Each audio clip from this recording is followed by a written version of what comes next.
Yo, what's up, everybody? Welcome back to the Freedom Podcast. Again, I'm your host, Makai Morgan. Unfortunately, I didn't come up with a cool name yet, so bear with me.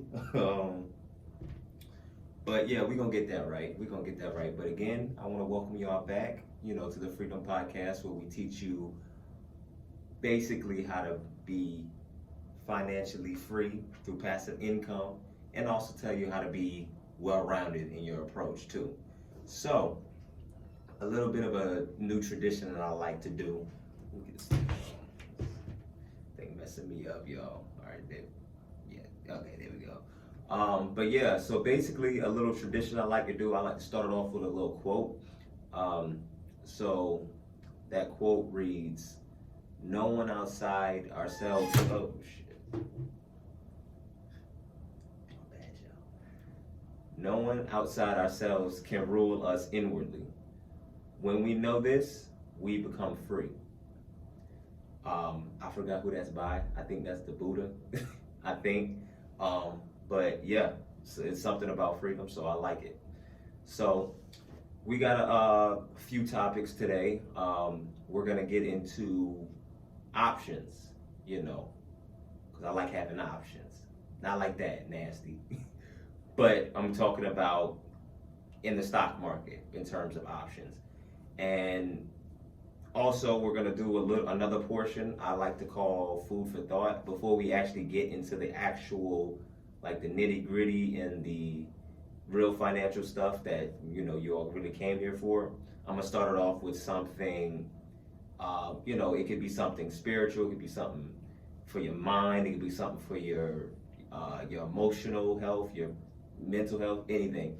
But today, I definitely want to share with you guys something of the more therapeutic mental health portion of it, right?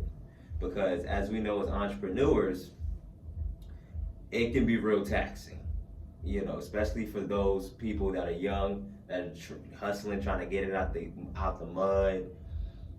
I noticed that a lot of people really don't talk about the mental strain of it all. So why it's important, I feel like, to talk about mental health when it comes to the world of entrepreneurship is, mental health today, especially as young people and with social media and these other outlets, mental illness is on a rise. Like, it's running rampant. And and people are just losing it. And I definitely think it's attributed to a lot of things we see online and stuff like that. Information is more easily accessible, and that's a good thing. But also, it also gives the illusion of how life should be, or how your life is supposed to be going, or in comparison to somebody else's, which is toxic to like the highest degree. So it's very important to really discuss these kind of things in terms of mental health, because it's serious. It's a real thing, y'all. And I'm actually gonna get into a little bit about myself and my struggle with this. So I'm gonna get a little vulnerable for a second. So bear with me, y'all. So basically, and I know some people can probably relate to this. Maybe not directly, but anybody that's trying to get things going entrepreneur-wise, I'm pretty sure you can relate. So when I first started my journey, it was the same reason that anybody else started their journey. It was basically to get some money. I was broke. I'm like, yo, this isn't fun. Like, I don't like eating ramen noodles. Like, even though I didn't come from like absolute poverty, I still didn't have a lot of money in my own pockets of my own. And I'm like, yo, this isn't fun. I actually remember a few times going out. This is the point where I was like, yeah, this is no good. I gotta change something. I remember going out a long time ago when I was in high school. I shouldn't even been there. I went out to a hookah lounge. We weren't even supposed to be in there, yo. I was like 16. I was like 15, 16, baby face and all. I really don't even know how we got in there, to be honest. But they let us in. for some reason, I guess. We look grown enough. So they let us in and we ordered up all this stuff, and it didn't occur to me that we had to pay for it. So so basically they came back with a tab, and the tab came to like $50, $60, and I'm like, oh, I don't, I think, I might have some birthday money left over or something. We're gonna have to make something shake. But I swiped my card, and basically the card got declined. I only had like $10 on it, and I was like, oh snap, we're gonna have to like wash dishes or something like that. So I swipe it, and the girl comes back and is like, yeah, your card got declined. You don't have no money. And I'm just like, oh. So, and long story short, they let us out, but they just said, we're gonna call the police. We're like, nah, you can't call the police. We're underage. We'll snitch on you if you don't snitch on. So it was just kind of a mutual thing. We're just like, okay, we'll leave. We just can't go back. That was pretty much the agreement. So we left. So from that point on, I said, okay, I have to have money in my pocket at all times. I have to grow, and basically that's what kickstarted my journey. And fast forward, basically, when I first started, doing network marketing and just trying to get people to sign up. I was one of those people, and I was just hustling, and pushing and grinding, doing this, doing that, watching videos, doing different things, and I was pushing myself so hard,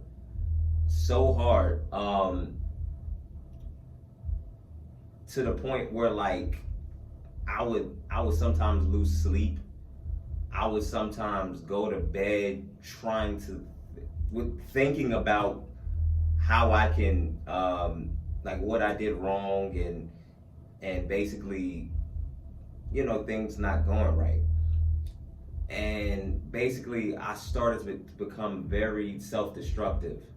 I started to get very harsh on myself. When things didn't go right, because the most infuriating thing as an entrepreneur and a growing person trying to become successful is dealing with failure and dealing with adversity. And just the fact of you're pushing so hard, you're pushing yourself so tremendously hard, and you expect results. Because it's like, okay, if I work really hard for something, I should see results, right? Like, in something. But for me, I was pushing, and it seemed like nothing was happening. Like, literally nothing. Like, I may have got like a sale here, or something here, a little money here, but I wasn't, nothing was happening. I was still, in fact, I lost more money than what I actually made. And I really started to go down a really self-destructive path, even like to this day. Like, me dealing with stocks and everything like that, and crypto and investing and stuff like that. I lost a lot of money doing this over time. I've learned a lot, but I lost. And I learned that really messes with your psyche. Like, me personally, like, I was messed up about it, and I would really start doing some really bad back talk on myself. Like, dang, you're so stupid. Like, how did you, like, what are you doing wrong? Like, bro, like, what's wrong with you? This, that, like, you're supposed to be further. Like, and it became so pattern-like that, like, I felt like I was stuck in a box mentally, and I was so fearful that I wouldn't make it, and so fearful that I would, that the people that doubted me, that I would prove them right, and I would just be stuck in this perpetual cycle of being in this place forever and not being able to attain that. And it's just like, what kind of life is that? I see all these people doing these big things younger than me, way quicker than me, and it seems like they just got it like that. And I'm over here like busting my ass, like trying to get there, and it just seems like, nothing's working at all. So I got pretty frustrated with myself. And like even to this day, like it still happens. Um and it was just so bad to the point where I didn't want to like really hang out. I didn't really want to. I couldn't be present in the moment when I was away, like when I was traveling and stuff like that. It was to the point where I was just thinking about what I did wrong, or oh, like I can't afford to rest because I'm gonna fall behind if I rest for a few seconds. And that is a really mentally taxing place to be all of the time.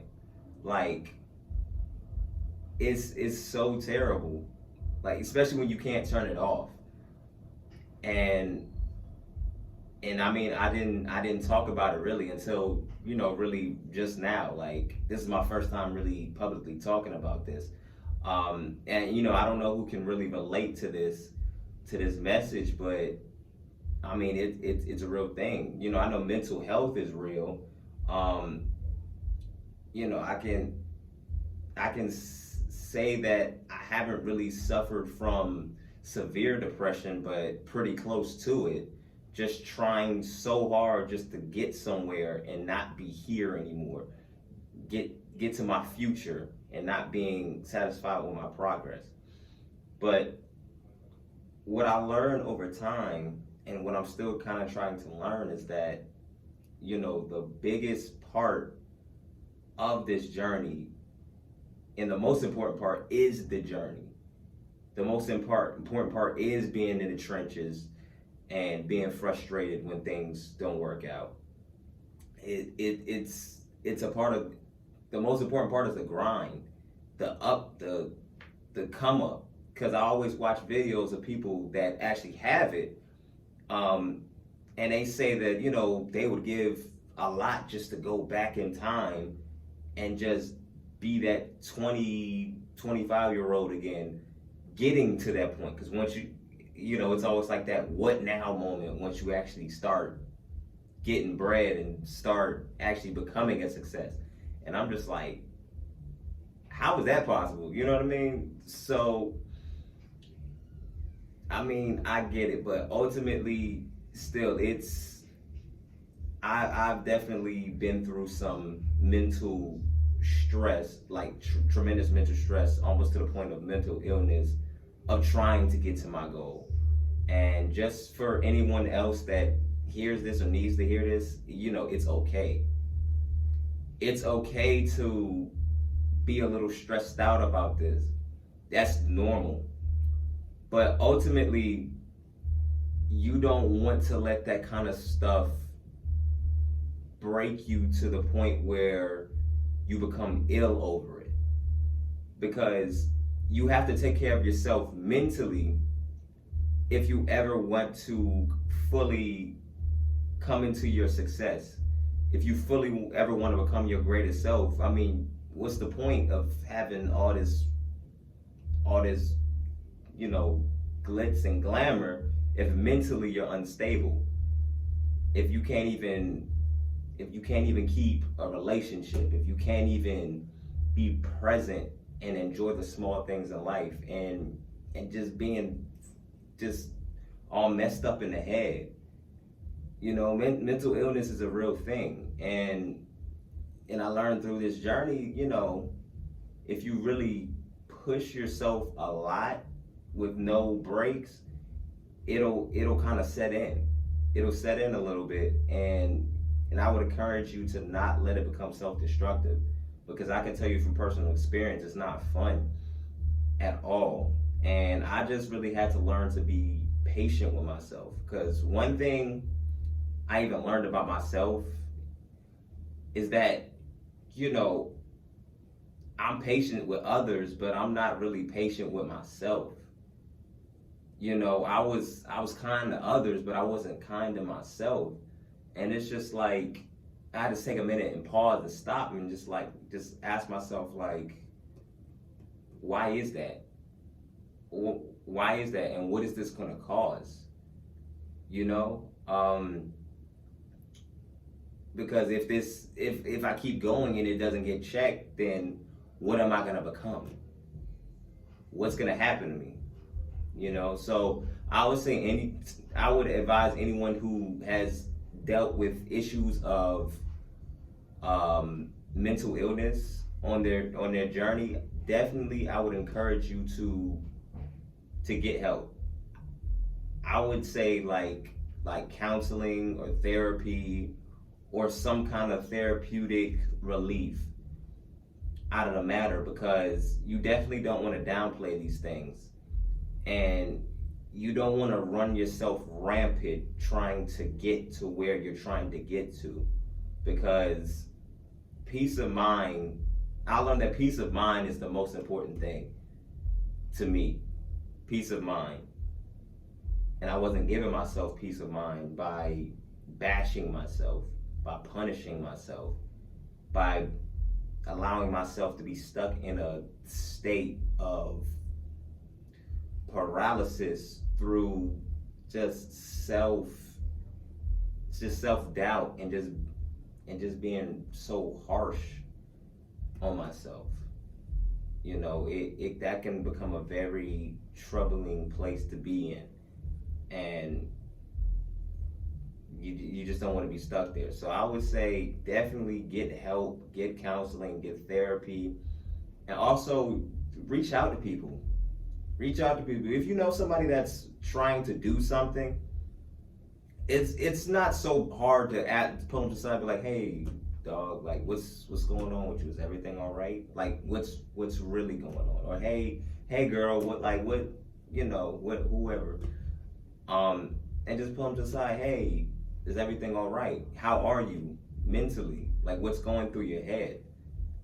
Because it's stressful, and you don't know what kind of you could really make someone's day just by showing that you care about their struggle, their mental struggle, because it's as real as any other struggle out there. To me, it's one of the biggest.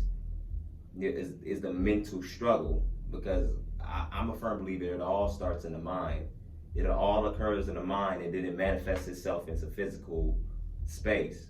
So if their mind's not right, it's gonna be all out. Everything's gonna be all out of whack, because you can't think straight, and that's gonna mess up your progress even more, being mentally unwell. So if you know anybody, I want to make this a challenge too. If you know anybody that has a business or is trying to do something big or do something to change something, reach out to them. Ask them, hey, what's going on? How's your head? Don't ask me. Not like that, but just what's on your mind. Are you okay? Is there anything you need help with? Or just listen. Just do you need somebody just to be here to listen to you? And I'm telling you, that would probably do wonders for people. So I definitely want to advise anyone that's listening to this now, check on somebody. Even if they don't have a business or any, as just a part of being a good human being, just check on people, man, because mental illness is a very big issue today, especially with young people, So please check on somebody today. Anywho, we're gonna raise the vibration in the room a little bit and move on to our topic, which is options, and and basically what they are, how they work, how you benefit from them, and stuff like that. So basically, what are options? So it's basically stocks, but it's leverage stocks. So let's say for instance, you want to buy Amazon. One share of Amazon is like not a few $1,000s, but they might be doing a stock split, but but let's say for instance, Amazon is $3,000 a share, and you want to get 100 shares of that. Well, if you want 100 shares of Amazon at $3,000, that's going to be $300,000 just to get 100 shares, and hopefully my math's right. But yeah, you're gonna need $300,000 to get Amazon. Problem is, 90% of people don't even have $300,000, let alone to invest it into buying shares of a company. So the beautiful thing about options is basically where you can quote unquote buy into these things called contracts, and basically it allows you to own a certain portion of, well, certain rights to the shares of that stock for a lower price. So you can get like that $300,000 worth of shares for, I don't know exactly, but for like a few $100s, or if not more, much cheaper than what it actually is, if you just outright buy it. And basically, you can just leverage these. You can buy it, you can sell it for a profit. If it goes, the price of the contract goes down. Okay, I'm getting ahead of myself. I'm sorry. So let's say, for instance, how you make money with these kind of things.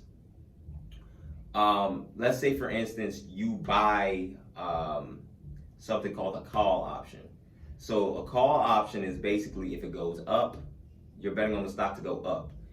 And basically, and the flip side of that is a put. So, and you're banking on it to go down.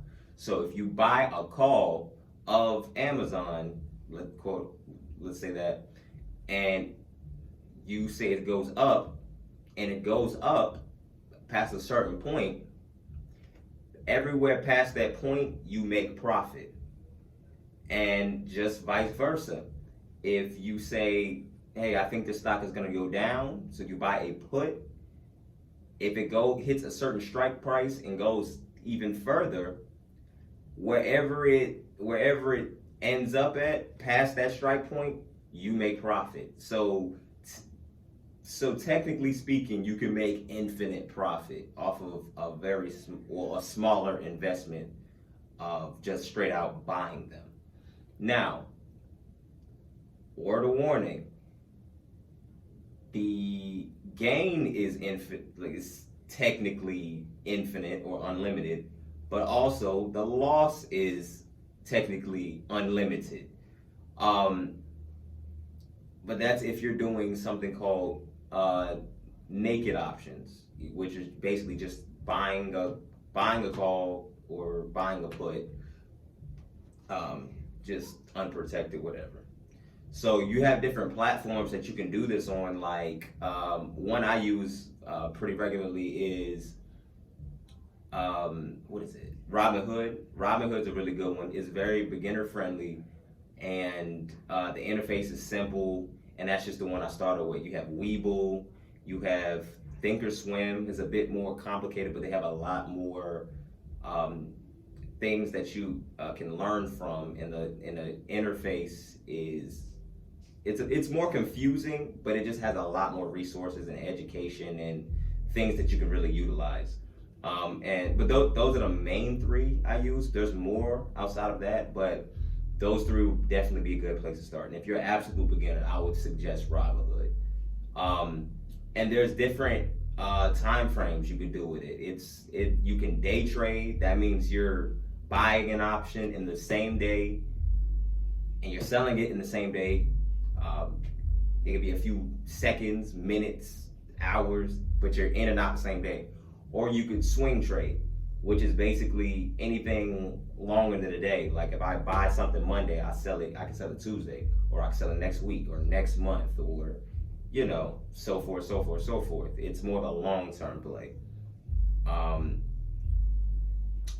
Yeah, and there's also there's two types of options that I really came across, two main ones.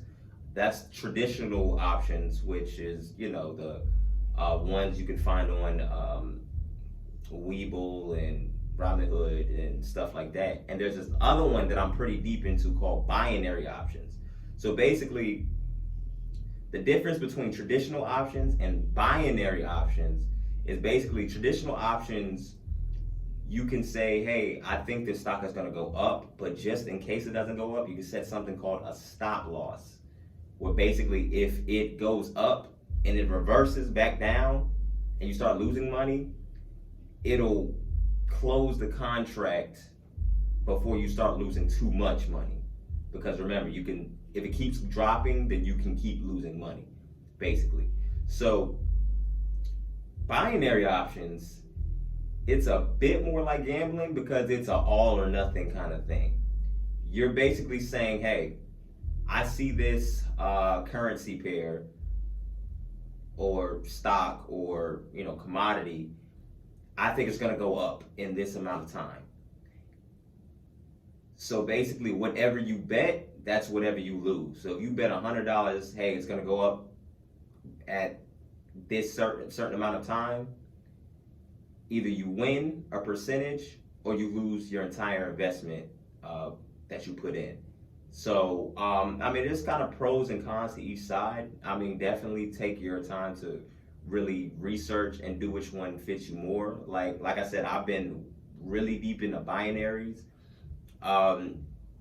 because it's interesting to me. I can't day trade with those other platforms without a cash account or without having at least $25,000 in your brokerage account. That's typically the rule if you want to day trade in brokerage accounts, which I ain't got that yet. I'm gonna be real with y'all.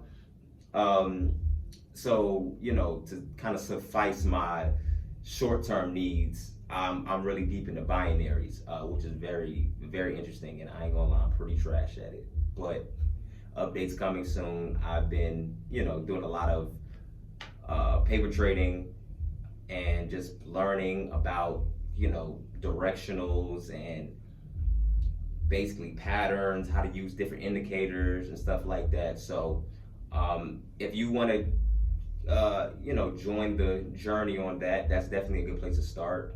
You definitely want to try paper trading first, and so you just get the gist of it and you don't lose a bunch of money like I did starting out. Because I'm a wild boy. I just jump, and that's not the best thing to do in investing. So definitely, if you want to check that out, you can. And a really popular broker on that binary options is something called Pocket Options. Is what I use right now. It's you can start off with a free demo account with one click. And whenever you're ready to start a real live account, it's pretty easy to set it up. You just send me money from you have to send it through crypto though. That's the only thing. You have to have like a wallet and stuff like that. You buy money, send it, set it up, blase. So how can you make options passive? So the most passive way that I found that you can make options passive, is by doing something called the wheel strategy. This is the most passive way I found. So basically, the wheel strategy is where you will sell a put. So instead of buying a put and saying, hey, it's going to go down and stuff like that at this price, and if it keeps going down, I make money, whatever, you're selling a put. So if you sell a put, you're basically saying, hey, I will buy 100 shares of this stock if it hits this price, basically. So it's basically dollar cost averaging. So if you're already into stocks and you kind of want to up your stock game a little bit, like acquire more, but at a better price, one thing you can do is dollar cost average and basically sell a put at a certain price that you would like to buy it and you can acquire 100 shares at that price. And if it doesn't get filled, then you keep the premium, basically, which is the money they give you to even open the option. If you're selling options, you receive premium. If you're buying options, you pay premium. So basically, it's just like that. So that's the most passive way I've done it. I've had some pretty good success with it so far. I did get assigned, so definitely do this with a stock that you actually want to buy, and you shouldn't have anything to worry about. Otherwise, you're gonna be kind of messed up playing. So, how to get started? I pretty much just went over it. I would highly suggest watching a lot of YouTube videos on it. Definitely open up some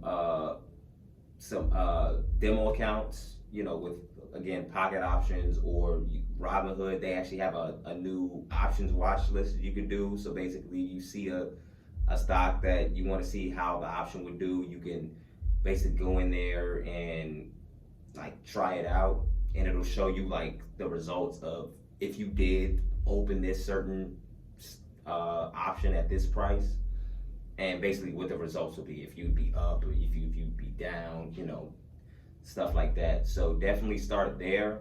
And what you want to do is just drill it like crazy. Like what I've been doing, I've been running myself ragged, y'all. Like I've been up early in the morning, paper trade, watching videos, paper trade, watch video, paper trade, like it's, it's like a repeat thing for me. And basically, I'm not all that yet, but I'm starting to get it. The more I see it, the more I do it, the more I practice it, just practice my craft. It's essentially a skill. And just like any skill, if you want to have a wet jumper, you got to go outside and shoot jumpers every day. There's no way to get better at it if you don't practice it, if you don't drill it, and it's basically the same thing. It's just muscle memory and recognizing things and knowing how to use different indicators, and basically just sharpening your skills and stuff like that. So definitely, I will urge you to check it out. It's definitely a great way to make money. I have made a good amount of profit with it, but on the other side, I have lost a good amount of money doing it. But that's just something that comes with the learning curve and just being just an entrepreneur in general. You can't avoid losses. You can only learn from them. And I definitely learned a lot from that, pretty much. So yeah, that's pretty much it. I'm just gonna fire y'all up a little bit before I kick y'all out of here. So basically, again, I would say the biggest thing to take away from this is don't be so hard on yourself. You're doing just fine. The first step in any journey is taking the steps. That is you've already done the most important part, because 99% of people, why they don't make it is because they don't even start. Like they don't even start, and let alone do they keep walking, because the path is too long, it's too steep, it's too hot, it's too cold, my feet hurt. If you can't take the pain, you don't deserve it. Straight up. Like definitely, like it's a long game. It's a long game. I had to get that through my head. Even though you can do a lot of things that can shorten the curve per se, it's still gonna take a little bit of time, and it's gonna take patience. It's gonna take effort, and you're gonna have to be very patient with yourself. So it's okay. It's okay to lose sometimes. It's okay to have people not believe in you. I've experienced that personally.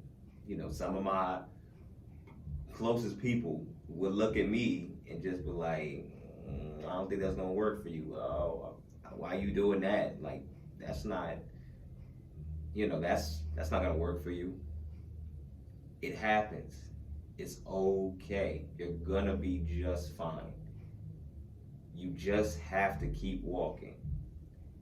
It's gonna be long. It's gonna be rain. It's gonna be sleet, snow, cactuses, whatever. Everything. You're gonna face every emotion in this. Like Nipsey said, I believe it. I've been through like 4 emotions today.